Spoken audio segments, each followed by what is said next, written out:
ਸਤਿ ਸ਼੍ਰੀ ਅਕਾਲ ਜੀ ਸਾਰਿਆਂ ਨੂੰ। ਮੈਂ ਰੀਤ ਕੌਰ ਇੱਕ ਵਾਰ ਫਿਰ ਤੁਹਾਡਾ ਸਾਰਿਆਂ ਦਾ ਸਵਾਗਤ ਹੈ ਸਾਡੇ ਚੈਨਲ ਵਿੱਚ, ਜਿਸ ਦਾ ਨਾਮ ਹੈ ਟਵਿਸਟਡ ਵਾਇਰ। ਉਹ ਕਹਿੰਦੇ ਨੇ, ਕਰਤਾ ਨਹੀਂ क्यों दूसरा कुछ बातचीत, देखता हूँ मैं जिसे वो चुप तेरी महफिल में है। 9वें चरण की बातचीत हुई सरकार नाल, बेनतीजा निकली। फिर एक डेट देती 15 जनवरी।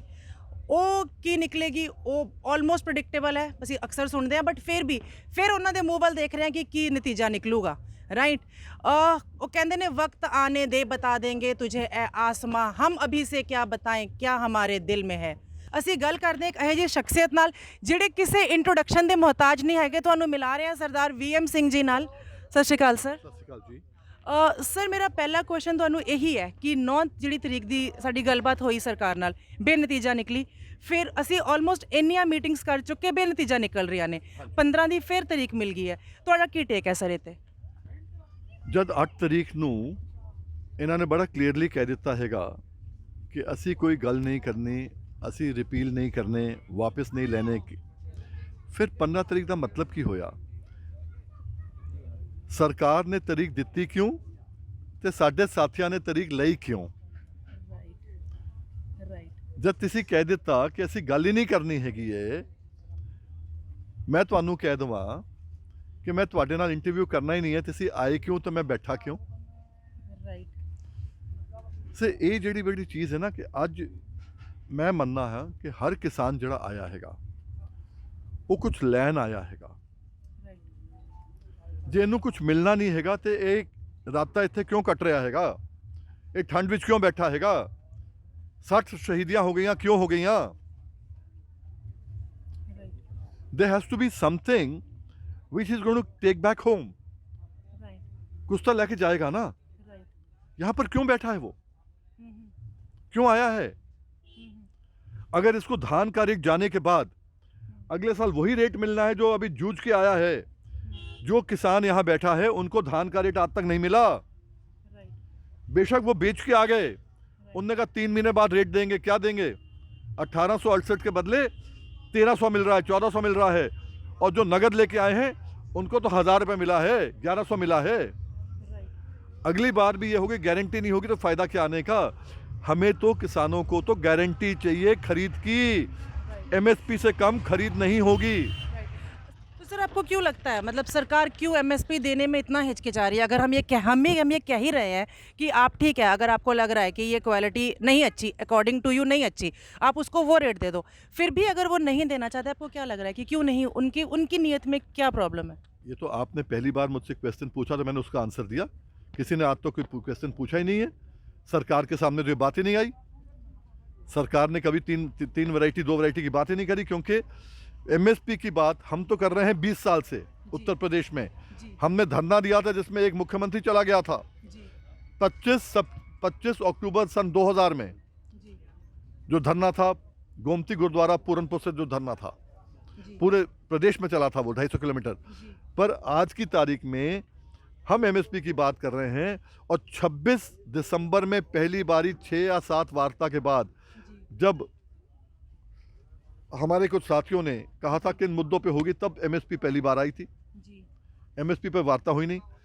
और हमारे कुछ साथियों ने कहा कि सरकार बात करने चाहती थी MSP पे, हमने वार्ता नहीं की। हमने कहा पहले बिल वापस करो, फिर MSP की बात करेंगे।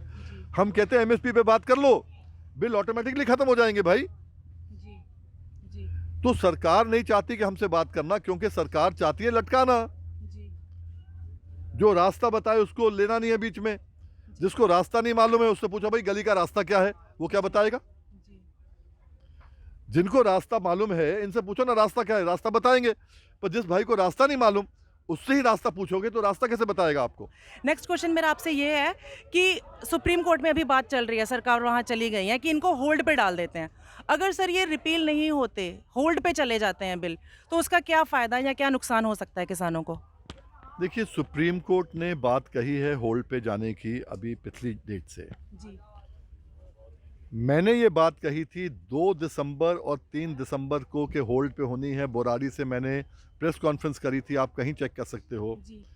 लोगों ने कहा कि VM सिंह ने कहा है कि होल्ड पे जाने, तो ये गलत काम किया VM सिंह ने।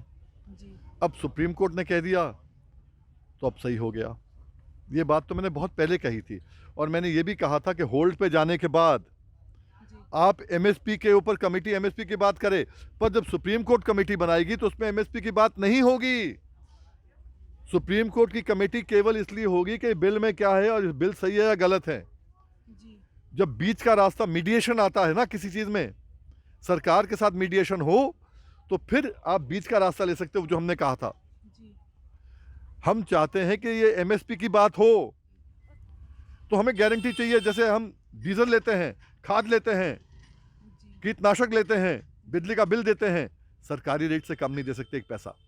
हमें गारंटी चाहिए। तो हमने मंत्री जी से कहा, मंत्री जी आपको गलतफहमी है, आपने कहा कि 12 लाख करोड़ का फर्क पड़ेगा। हम नहीं, हमारे पास पैसा नहीं है, 20 लाख करोड़ का बजट है। तो कम से कम इतना तो माना सरकार ने कि 12 लाख करोड़ का किसानों को घाटा हो रहा है एक दिन का। ओके जब आप कह रहे हो कि 12 लाख करोड़ रुपए देना पड़ेगा एमएसपी पर, मतलब 12 लाख करोड़ का हमें घाटा हो रहा है ना, ये तो माना आपने। राइट पर फायदा किसे हो रहा है? बीच वालों को, व्यापारियों को, जो ये बार बार कहते हैं ना आड़तिया। आड़तिया तो केवल वो चीज है, आप फ्लैट लेते हो ना, फ्लैट में एक दलाल होता है और एक होता है जो बिल्डर। बिल्डर को फायदा होता है, दलाल तो केवल 1%, 1.5%, 2% कमीशन लेता है। आड़तिया केवल कमीशन लेता है, जो बिचौलिया है उसका फर्क पड़ता है, उसको फर्क पड़ता है। तो आज की तारीख में इनको समझना है आड़तिया और बिचौलिया में फर्क। ਸਰ ਥੋੜਾ ਜਿਹਾ ਪਿੱਛੇ ਚੱਲਦੇ ਹਾਂ ਆਪਾਂ ਇਸ ਪ੍ਰੋਟੈਸਟ ਇਸ ਅੰਦੋਲਨ ਤੋਂ ਥੋੜਾ ਜਿਹਾ ਪਿੱਛੇ ਚੱਲਦੇ ਹਾਂ। ਮੈਂ ਤੁਹਾਡੇ ਬਾਰੇ ਪੁੱਛਣਾ ਚਾਹਾਂਗੀ ਕਿ ਸਰਦਾਰ ਵੀਐਮ ਸਿੰਘ ਜੀ ਕਿਵੇਂ ਕਿਸਾਨਾਂ ਨਾਲ ਜੁੜੇ ਜਾਂ ਕਿਵੇਂ ਕਿਸਾਨ ਅੰਦੋਲਨ ਦੇ ਨੇਤਾ ਬਣੇ ਸਰ? ਇਸ ਬਾਰੇ ਥੋੜੀ ਜਿਹੀ ਰੋਸ਼ਨੀ ਮੈਂ ਜਾਣਨਾ ਚਾਹਾਂਗੀ ਸਰ, ਸਾਡੇ ਵਿਊਅਰਸ ਜਾਣਨਾ ਚਾਹਣਗੇ। ਕਿਸਾਨ ਅੰਦੋਲਨ ਦਾ ਮੈਨੂੰ ਪਤਾ ਨਹੀਂ, ਮੈਂ ਕਿਸਾਨਾਂ ਦਾ ਨੇਤਾ ਤਾਂ ਨਹੀਂ ਹੈਗਾ, ਪਰ ਕਿਸਾਨ ਜ਼ਰੂਰ ਹੈਗਾ। 11 ਸਾਲ ਦੀ ਉਮਰ ਤੋਂ ਖੇਤੀ ਕਰਨੀ ਚਾਲੂ ਕਰਤੀ ਸੀਗੀ। परमात्मा ने ज़्यादा दिता हैगा शायद हिंदुस्तान तो जिन्ने वड्डे किसान नेता ने या किसान हैगे मेरे को ਤਾਂ ਉਹਨਾਂ ਤੋਂ ਘੱਟ ਪਹਿਲੀ ਨਹੀਂ ਹੈਗੀ, ਕਾਫੀ ਹੈਗੀ ਹੈ। ਪਰਮਾਤਮਾ ਦੀ ਕਿਰਪਾ ਹੈਗੀ ਹੈ। ਵਰਲਡ ਰਿਕਾਰਡ ਵੀ ਵੀਟ ਦਾ ਸਾਡੇ ਫਾਰਮ ਤੋਂ ਆਇਆ। ਸਾਹੀਵਾਲ ਜਿਹੜੀ ਬਰੀਡ ਹੈਗੀ ਹੈ, ਜਿਹੜੀ ਗਾਂ ਹੈਗੀ ਹੈ ਸਾਹੀਵਾਲ, ਉਹ ਵੀ ਮੇਰੇ ਦਾਦਾ ਨੇ, ਉਹਨਾਂ ਦੀ ਨਸਲ ਸੀਗੀ। ਇਸ ਕਰਕੇ ਉਹਨਾਂ ਨੂੰ ਸਰ ਦਾ ਖਿਤਾਬ ਮਿਲਿਆ ਸੀਗਾ ਅੰਗਰੇਜ਼ਾਂ ਤੋਂ, ਜਿਹੜੀ ਆਈ ਸੀਗੀ ਵਾਈਟ ਰੈਵੋਲੂਸ਼ਨ 1930 1931 ਨੂੰ। ਉਹ ਸਾਡੇ ਫਾਰਮ ਮੌਂਟਗੋਮਰੀ ਤੋਂ ਆਈ ਸੀਗੀ ਸਾਹੀਵਾਲ ਜਿਹੜਾ ਹੈਗਾ। ਅੱਜ ਉੱਥੇ ਸਾਹੀਵਾਲ ਜਿਹੜਾ ਸ਼ਹਿਰ ਹੈਗਾ, ਉਹਦਾ ਨਾਂ ਪਹਿਲੇ ਮੇਰੇ ਦਾਦਾ ਦੇ ਉੱਤੇ ਸੀਗਾ ਚੱਕ ਦਤਾਰ ਸਿੰਘ। ਰੇਲਵੇ ਸਟੇਸ਼ਨ ਵੀ ਸੀਗਾ, ਸ਼ਹਿਰ ਵੀ ਸੀਗਾ। ਹੁਣ ਸਾਹੀਵਾਲ ਉੱਥੇ ਜ਼ਿਲ੍ਹਾ ਬਣ ਗਿਆ ਹੈਗਾ। ਲੋਕਾਂ ਨੇ ਕਿਹਾ ਕਿ ਸਰ ਦਤਾਰ ਸਿੰਘ ਦੇ ਗੁਜ਼ਰਨ ਦੇ ਬਾਅਦ ਉਹ ਨਸਲ ਦੇ ਉੱਤੇ ਅਸੀਂ ਰੱਖਣਾ ਹੈਗਾ ਪਿੰਡ ਜ਼ਿਲ੍ਹੇ ਦਾ ਨਾਂ। ਅੱਜ ਜ਼ਿਲ੍ਹੇ ਦਾ ਨਾਂ ਪਾਕਿਸਤਾਨ ਦਾ ਸਾਹੀਵਾਲ ਹੈ, ਜਿੱਥੇ ਕ੍ਰਿਕਟ ਮੈਚਸ ਵੀ ਹੁੰਦੇ ਨੇ। ਤੇ ਇਹ ਪੁਸ਼ਤੈਨੀ ਚੀਜ਼ ਹੈ, ਖੂਨ ਵਿੱਚ ਹੈਗਾ। ਖੇਤੀ ਕਰਨ ਦੇ ਇਲਾਵਾ ਇਹਨਾਂ ਦੇ ਕੋਰਟ ਦੇ ਅੰਦਰ ਮੁਕੱਦਮੇ ਲੜੀਦੇ ਨੇ। ਨਾ ਤਾਂ ਇੱਕ ਪੈਸਾ ਕਿਸੇ ਕੋਲ ਲਿਆ ਹੈਗਾ, ਨਾ ਲੈਣ ਦੀ ਉਮੀਦ ਹੈਗੀ ਹੈ, ਪਰ ਹਜ਼ਾਰਾਂ ਕਰੋੜ ਰੁਪਏ ਇਹਨਾਂ ਦੇ ਘਰ ਪਹੁੰਚਿਆ ਹੈਗਾ। ਤੇ ਸਰ ਕਿਵੇਂ ਇੱਕ ਵੈਲ ਟੂ ਡੂ ਕਿਸਾਨ ਜਿਹੜਾ ਆਲਰੇਡੀ ਜਿਵੇਂ ਤੁਸੀਂ ਕਿਹਾ ਕਿ ਤੁਸੀਂ ਤੁਹਾਡੇ ਕੋਲ ਪਹਿਲੀ ਵੀ ਬਹੁਤ ਹੈਗੀ ਆ, ਇੱਕ ਬਹੁਤ ਵੈਲ ਟੂ ਡੂ ਫੈਮਿਲੀ ਦਾ ਇੱਕ ਕਿਸਾਨ, ਉਹ ਕਿਸਾਨ ਨੇਤਾ ਕਿਵੇਂ ਬਣਿਆ ਸਰ? ਮਤਲਬ ਵੈਲ ਟੂ ਡੂ ਹੋਣ ਜਾਂ ਨਹੀਂ ਹੋਣ ਦੀ ਗੱਲ ਨਹੀਂ ਹੈਗੀ ਹੈ। ਲੋਕਾਂ ਦਾ ਜੇ ਤੁਹਾਡੇ ਉੱਤੇ ਵਿਸ਼ਵਾਸ ਹੈਗਾ, ਵਿਸ਼ਵਾਸ ਘਾਟ ਨਾ ਹੋਵੇ। ਅੱਜ ਲੋਕਾਂ ਨੂੰ ਇਹ ਡਰ ਹੈਗਾ ਨੇਤਿਆਂ ਤੋਂ। ਅੱਜ ਇਹੋ ਜਿਹੇ ਕਿਸਾਨ ਨੇਤਾ ਬਣ ਗਏ ਨੇ ਜਿਨ੍ਹਾਂ ਨੇ ਕਦੀ ਖੇਤੀ ਨਹੀਂ ਕੀਤੀ, ਉਹਨਾਂ ਦੇ ਮਾਪਿਓ ਨੇ ਨਹੀਂ ਕੀਤੀ ਖੇਤੀ। ਅੱਜ ਲੋਕਾਂ ਨੂੰ ਡਰ ਹੈਗਾ ਸਾਨੂੰ ਕੌਣ ਕਿੱਥੇ ਵੇਚ ਦੇਗਾ। ਜੀ ਜੀ ਬਿਲਕੁਲ। ਇਸ ਕਰਕੇ ਇਕੱਠੇ ਹੁੰਦੇ ਨੇ, ਇਹ ਬੇਤੜਕ ਆਉਂਦੇ ਨੇ ਯਾਰ ਵੀਐਮ ਸਿੰਘ ਬੈਠਾ ਇੱਥੇ ਵਿਕ ਨਹੀਂ ਸਕਦਾ ਕੋਈ। ਹੁਣ ਇਹਨਾਂ ਨੂੰ ਸਭ ਨੂੰ ਜਿਹੜਾ ਕੌਨਫੀਡੈਂਸ ਹੈਗਾ, ਸਭ ਨੂੰ ਕੌਨਫੀਡੈਂਸ ਹੈਗਾ। ਤੇ ਉਸੇ ਕੌਨਫੀਡੈਂਸ ਦੇ ਨਾਲ ਮੇਰਾ ਹੈਗਾ ਕਿ ਹਰ ਘਰ ਦੇ ਅੰਦਰ ਫਾਇਦਾ ਕਰਨਾ ਹੈਗਾ। ਤਦ ਹੀ ਮੈਂ ਕੋਰਟ ਨਹੀਂ ਗਿਆ। ਹੁਣ ਤੁਸੀਂ ਕਹੋਗੇ ਕਿ 25-30 ਸਾਲ ਤੋਂ ਕੋਰਟ ਦੀ ਗੱਲ ਕਰ ਰਹੇ ਹੋ। ਕੱਲ ਜਿਹੜੀ ਕੋਰਟ ਦੀ ਹੀਅਰਿੰਗ ਹੋਈ, ਤੁਸੀਂ ਅੱਜ ਵੀ ਹੀਅਰਿੰਗ ਤੁਸੀਂ ਕਿਉਂ ਨਹੀਂ ਗਏ? ਸਰ ਇਹੀ ਮੇਰਾ ਨੈਕਸਟ ਕੁਐਸਚਨ ਹੋਣ ਵਾਲਾ ਸੀ। Thank you for saying that. ਨਾ ਜਿਹੜਾ ਆਦਮੀ 25-30 ਸਾਲ ਤੋਂ ਇਹਨਾਂ ਨੂੰ ਹੱਕ ਦੇ ਲਾ ਰਿਹਾ ਹੈਗਾ, ਉਹ ਕੋਰਟ ਕਿਉਂ ਨਹੀਂ ਗਿਆ? ਕਿਉਂਕਿ ਕੋਰਟ ਜਾਣ ਨਾਲ ਸਾਨੂੰ ਹੈਗਾ ਕਿ ਜਾਂ ਤਾਂ ਬਿੱਲ ਠੀਕ ਹੋਣਗੇ ਜਾਂ ਬਿੱਲ ਵਾਪਸ ਹੋ ਜਾਣਗੇ। ਦੋਨੋਂ ਸ਼ਕਲ ਦੇ ਅੰਦਰ ਇਹਨਾਂ ਦਾ ਝੋਨਾ ਉਹੀ ਰੇਟ ਤੇ ਵਿਕੇਗਾ ਜਿਹੜਾ ਪਿਛਲੇ ਸਾਲ ਵਿਕਿਆ ਸੀਗਾ। ਇਹਨਾਂ ਦਾ ਮੱਕੀ ਫਿਰ 700 ਨੂੰ ਵਿਕੇਗੀ। ਪੰਜਾਬ ਦਾ ਨਰਮਾ ਫਿਰ ਘੱਟ ਰੇਟ ਤੇ ਵਿਕੂਗਾ। ਅਸੀਂ ਸਾਨੂੰ ਚਾਹੀਦਾ ਵਿਚਕਾਰ ਦਾ ਰਸਤਾ ਕੋਰਟ ਦਾ ਨਹੀਂ ਆਂਦਾ। ਕੋਰਟ ਮੀਡੀਏਸ਼ਨ ਵੀ ਕਰਦਾ ਹੈ ਨਾ, ਜਦ ਮੀਡੀਏਸ਼ਨ ਉਸੇ ਚੀਜ਼ ਤੇ ਕਰਦਾ ਹੈਗਾ ਜਿਹੜੀ ਚੀਜ਼ ਕੋਰਟ ਦੇ ਸਾਹਮਣੇ ਸਬਜੈਕਟ ਹੋਵੇ। ਅੱਜ ਐਮਐਸਪੀ ਸਬਜੈਕਟ ਹੀ ਨਹੀਂ ਕੋਰਟ ਦੇ ਸਾਹਮਣੇ। ਅੱਜ ਕੋਰਟ ਦੇ ਸਾਹਮਣੇ ਸਬਜੈਕਟ ਇਹ ਹੈਗਾ ਕਿ ਇਹ ਜਿਹੜਾ ਹੈਗਾ ਸਰਕਾਰ ਜਿਹੜੀ ਹੈਗੀ ਰਾਜ ਸਰਕਾਰ ਦਾ ਹੈਗਾ ਪ੍ਰੈਰੋਗੇਟਿਵ ਜਾਂ ਕੇਂਦਰ ਸਰਕਾਰ ਦਾ ਹੈਗਾ। ਇਹ ਲਿਸਟ 3 ਵਿੱਚ ਆਂਦਾ, ਕੰਕਰੈਂਟ ਲਿਸਟ ਵਿੱਚ ਆਂਦਾ ਜਾਂ ਨਹੀਂ ਆਂਦਾ ਹੈਗਾ। ਕੇਂਦਰ ਸਰਕਾਰ ਦੇ ਕੋਲ ਅਧਿਕਾਰ ਸੀਗਾ ਰਾਜ ਸਰਕਾਰ ਦੇ ਅੰਦਰ ਹਸਤक्षेप ਕਰਨ ਦਾ ਜਾਂ ਨਹੀਂ ਹੈਗਾ। ਇਹ ਬਿੱਲ ਠੀਕ ਨੇ ਜਾਂ ਗਲਤ ਨੇ? ਇਹਦੇ ਅੰਦਰ ਸਾਨੂੰ ਐਮਐਸਪੀ ਕਿੱਥੋਂ ਮਿਲੇਗੀ? ਸਾਡੀ ਤਾਂ ਲੜਾਈ ਅੱਜ 20 ਸਾਲਾਂ ਦੀ ਇਹੀ ਹੈਗੀ ਏ, ਹਾਈ ਕੋਰਟ ਸੁਪਰੀਮ ਕੋਰਟ ਦੇ ਅੰਦਰ ਵੀ ਹੈਗੀ ਏ। ਅੱਜ ਉੱਤਰ ਪ੍ਰਦੇਸ਼ ਨੂੰ, ਉੱਤਰਾਖੰਡ ਨੂੰ ਜਿਹੜਾ ਪੈਸਾ ਜਿਹੜੀ ਖਰੀਦ ਹੋ ਰਹੀ ਹੈ ਅੱਜ ਨਾ, ਉਹ VM ਸਿੰਘ ਬੇਨਾਮ Union of India writ petition 5112 of 2000 ਉਹਦੇ ਤਹਿਤ ਤੇ ਹੋ ਰਹੀ ਹੈ ਖਰੀਦ ਝੋਨੇ ਦੀ। ਸਾਡੇ ਝੋਨੇ ਦੀ ਖਰੀਦ ਨਾ ਮੋਦੀ ਕਰਾ ਰਿਹਾ ਨਾ ਯੋਗੀ ਕਰਾ ਰਿਹਾ ਹੈ, ਇਹ ਕੋਰਟ ਕਰਾ ਰਿਹਾ ਹੈਗਾ। ਤੇ ਸਾਡੀ ਜਿਹੜੀ ਲੜਾਈ ਇਹ ਹੈਗੀ ਹੈ ਕਿ ਸਾਨੂੰ ਕੀ ਮਿਲ ਰਿਹਾ ਹੈਗਾ, ਸਾਨੂੰ ਕੀ ਮਿਲੇਗਾ। ਇਸ ਕਰਕੇ ਮੈਂ ਕੋਰਟ ਨਹੀਂ ਗਿਆ ਕਿ ਸਾਨੂੰ ਕੋਰਟ ਜਾਣ ਦੇ ਅੰਦਰ ਇਹਦਾ ਫਾਇਦਾ ਨਹੀਂ ਹੈਗਾ। ਵਰਨਾ ਜਿੰਨੇ CBI ਇਨਕੁਆਇਰੀਆਂ ਹੋਈਆਂ ਸਾਡੇ ਰੇਪ ਵਿਕਟਿਮਸ ਹੋਣ, ਤੁਹਾਡਾ ਜਿਹੜਾ ਕਸਟਡੀ ਡੈਥਸ ਹੋਣ, ਸਾਰੀਆਂ ਮੈਂ ਕਰਾਨਾ ਕੋਰਟ ਤੋਂ ਕਰਾਨਾ। ਕਿਸਾਨ ਦੇ ਰੇਟ ਦਾ, ਗੰਨੇ ਦੇ ਰੇਟ ਦਾ ਬਾਰ 25 ਸਾਲਾਂ ਤੋਂ ਸਾਨੂੰ ਡਿਫਰ ਪੇਮੈਂਟ ਜਿਹੜਾ ਆਂਦਾ ਹੈ ਕੋਰਟ ਤੋਂ ਕਿਉਂ ਆਂਦਾ ਹੈ? ਰੇਟ ਸਾਨੂੰ ਉੱਥੋਂ ਮਿਲਿਆ। ਸਾਨੂੰ ਹੈਗਾ ਕਿ ਜਦ ਤੱਕ ਪੂਰਾ ਸੱਟੇ ਦਾ ਜਿਹੜਾ ਗੰਨਾ ਹੈਗਾ ਪੇਰਿਆ ਨਹੀਂ ਜਾਏਗਾ, ਮਿਲ ਬੰਦ ਨਹੀਂ ਹੋਏਗੀ। ਮਿਲ ਬੰਦ ਹੋਗੀ ਤਾਂ ਖੜੇ ਗੰਨੇ ਦਾ ਦੇਗਾ ਪੈਸਾ। ਜਿੱਦਾਂ ਯੋਗੀ ਨੇ ਕਿਹਾ ਨਾ ਇਤਨੀ ਮੈਂ ਚਲਾਤੀ ਮਿਲ ਪਿਛਲੀ ਵਾਰੀ, ਉਹ ਤਾਂ ਕੋਰਟ ਨੇ ਚਲਵਾਈ। ਕੋਰਟ ਨੇ ਕਿਹਾ ਕਿ ਬੈਂਕ ਦਾ ਜਿਹੜਾ ਹੈਗਾ ਪਹਿਲਾ ਹੱਕ ਚੀਨੀ ਦੇ ਉੱਤੇ ਕਿਸਾਨ ਦਾ ਹੋਏਗਾ, ਇਹਨਾਂ ਦਾ ਨਹੀਂ ਹੋਏਗਾ, ਬੈਂਕ ਦਾ ਨਹੀਂ ਹੋਏਗਾ। ਲੋਕਾਂ ਨੂੰ ਪਤਾ ਵੀ ਨਹੀਂ ਹੈਗਾ। ਕੋਰਟ ਨੇ ਕਿਹਾ ਅੱਜ ਕਰੀਬ 6 ਸਾਲਾਂ ਤੋਂ, 6 ਨਹੀਂ 12 ਤੇ 8 ਸਾਲਾਂ ਤੋਂ ਇਹਨਾਂ ਦੀ ਰਿਕਵਰੀ ਹੁੰਦੀ ਸੀਗੀ। ਇਸ ਸਾਲ ਫਿਰ ਚਾलू हो गई। ये पैसा वापस अपना नहीं कर सकते ना। जब किसान अपना पैसा वापस नहीं कर सकता, जो लोन उसने लिया था गन्ना लगाने के लिए, तो उसकी आरसी कटती थी। 8 साल से आरसी नहीं कटी। 12 अगस्त 2012 को, 6 अगस्त 2012 को हाई कोर्ट ने आदेश दिया कि जब तक किसान को ब्याज समेत गन्ने का भुगतान नहीं होगा तब तक आरसी नहीं कटेगी। और 8 साल से आरसी नहीं कटी किसानों की। इस बार कटी है पर बहुत जगह वापस हो गई है, जहाँ किसान को मालूम ही नहीं ना कानून क्या हुआ, हमने कराया है। पर हकीकत क्या है? आरसी नहीं कटी तो आपने कह दिया ठीक है, अगला क्वेश्चन समझ लो फायदा क्या है। अगर 3 लाख रुपया किसान की आरसी कटनी है तो 10% रिकवरी चार्ज लगता है। अगर 3 लाख करोड़ की अगर आरसी कटनी है यूपी के अंदर तो 30,000 करोड़ रुपया किसान का बचा, जो रिकवरी चार्ज गवर्नमेंट लेती है। इन चीज़ों का तो फ़ायदा होता है, एहसास भी नहीं होता है, हम बताते भी नहीं हैं, पता भी नहीं लोगों को। भाई कटी नहीं, भाई सरकार ने मदद कर दी, सरकार ने मदद नहीं करी, कोर्ट के आदेश है ये। उसके बाद भी हम नहीं गए कोर्ट में, क्योंकि मुझे मालूम है कि यहाँ के बीच का रास्ता निकालना, हमें बीच का रास्ता नहीं निकल रहा। बीच का रास्ता तभी निकलेगा जब टेबल में होगा। टेबल में यस नो में नहीं निकलेगा।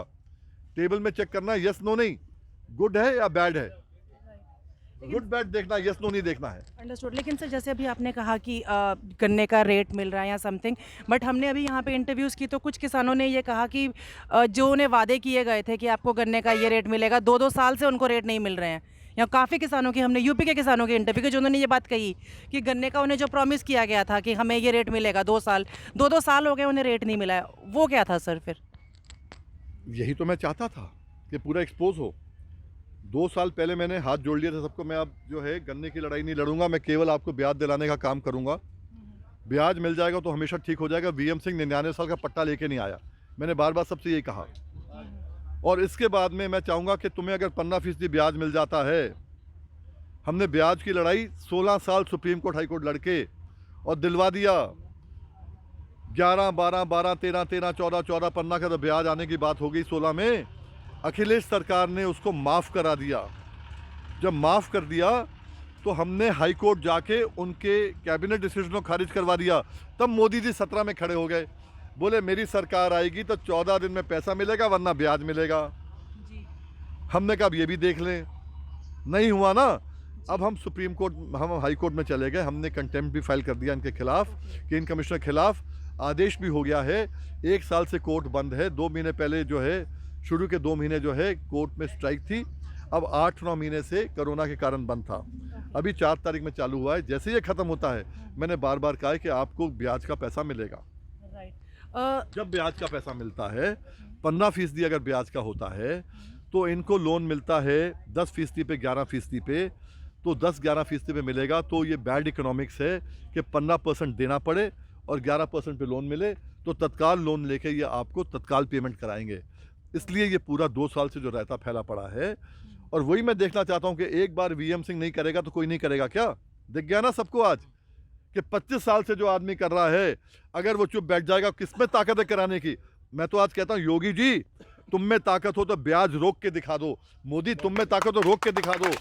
ये ब्याज किसानों के घर में आएगा और आप देखोगे जिस दिन धरना खत्म हो जाएगा, 2 महीने के अंदर अंदर पैसा 1 महीने के अंदर अंदर घरों में पहुंचेगा। रोक के दिखा दो तुम। कहता हूं, जब मैं विधायक था 25 साल पहले, उस समय 4 घंटे में पेमेंट कराता था, जबकि 2-2 साल में पेमेंट होती थी।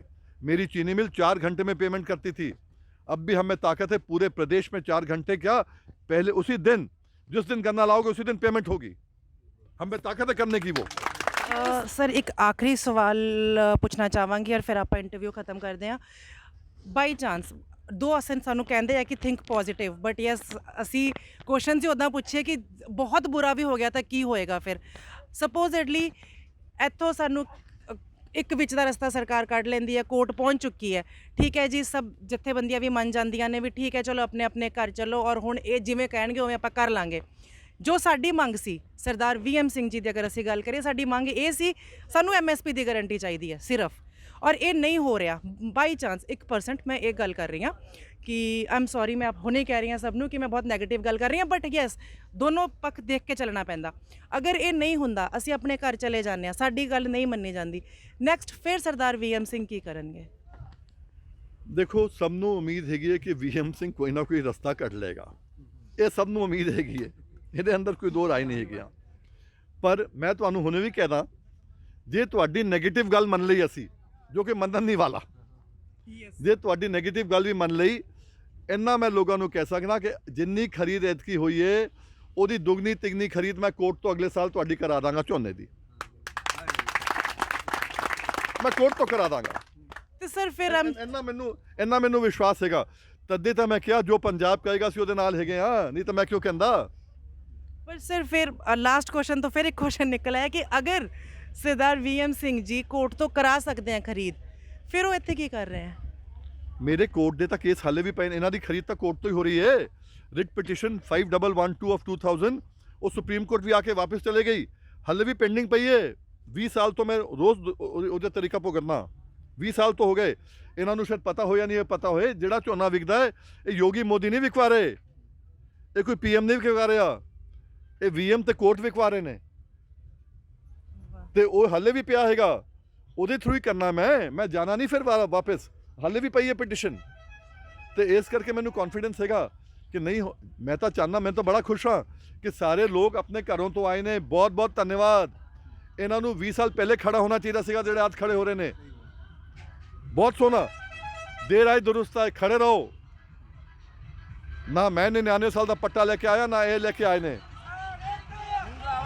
ਨਾ ਇਹ ਲੈ ਕੇ ਆਏ ਨੇ।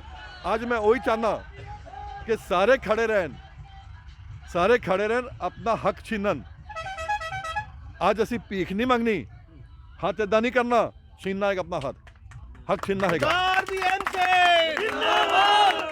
ਤੇ ਇਸ संघर्ष करो, हम तुम्हारे साथ हैं। तुम संघर्ष करो, हम तुम्हारे साथ हैं। ਅੱਜ ਜਿਹੜਾ ਹੈਗਾ ਤੁਸੀਂ ਕਿਸੇ ਤੰਬੂ ਚਲ ਜਾਓ ਉੱਤੇ,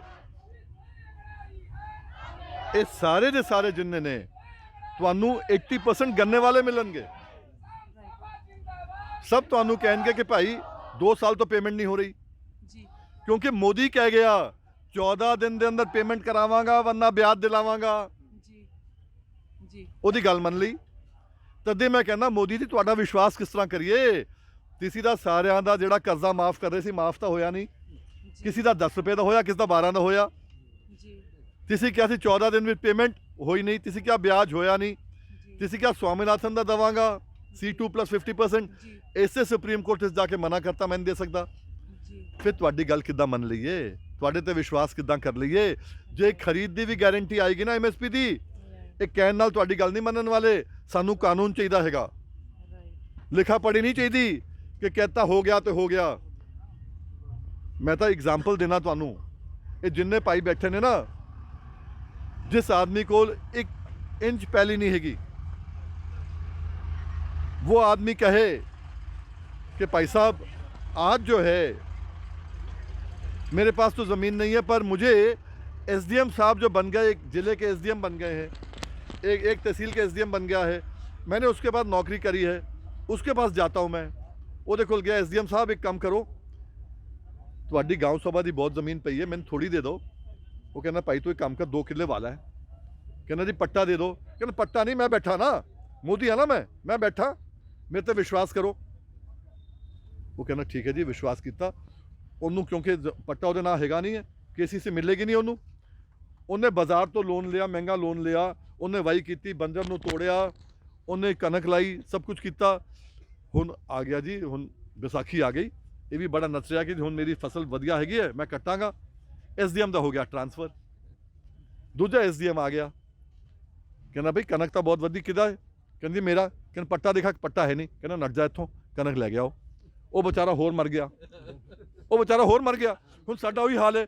ਮੋਦੀ ਕਹਿੰਦਾ ਮੇਰੇ ਤੇ ਵਿਸ਼ਵਾਸ ਕਰੋ, ਵਿਸ਼ਵਾਸ ਕਿੱਦਾਂ ਕਰੀਏ, ਕੱਲ ਤੂੰ ਨਹੀਂ ਰਹੇਗਾ, ਸਾਡਾ ਕੀ ਹੋਏਗਾ ਬਈ? ਸਾਨੂੰ ਤਾਂ MSP ਦਾ ਪੱਟਾ ਚਾਹੀਦਾ ਹੈ, ਅਸੀਂ MSP ਦਾ ਪੱਟਾ ਲੈਣ ਨਹੀਂ ਬੈਠੇ ਹਾਂ, ਖਰੀਦਾ। ਇਹ ਨਹੀਂ ਕਿ MSP ਥੀ ਹੈ ਰਹੇਗੀ, ਉਹ ਤਾਂ ਪਹਿਲੇ ਵੀ ਸੀਗੀ। MSP से कम कोई खरीदेगा तो जेल जाएगा। ਸਾਨੂੰ ਤਾਂ ਇਹ ਚਾਹੀਦਾ ਬਸ, ਇਹ ਮਿਲ ਜਾਏਗਾ, ਅਸੀਂ ਕਹਾਂਗੇ ਮੋਦੀ ਜ਼ਿੰਦਾਬਾਦ, ਕੋਈ ਦਿੱਕਤ ਨਹੀਂ ਸਾਨੂੰ ਕਹਿਣ ਦੀ, ਪਰ ਸਾਨੂੰ ਖਰੀਦ ਦੀ ਮਿਲ ਜਾਵੇਗੀ। ਖਰੀਦ ਇਸ ਤੋਂ ਘੱਟ ਕੋਈ ਖਰੀदेगा जेल जाएगा। अगली बार ये वापस जाएंगे 1868 जो भी उस वेले रेट होएगा, 1900 जो रेट होएगा, उस तो घੱਟ कोई खरीदेगा नहीं, फिर तो मज़ा आएगा ना।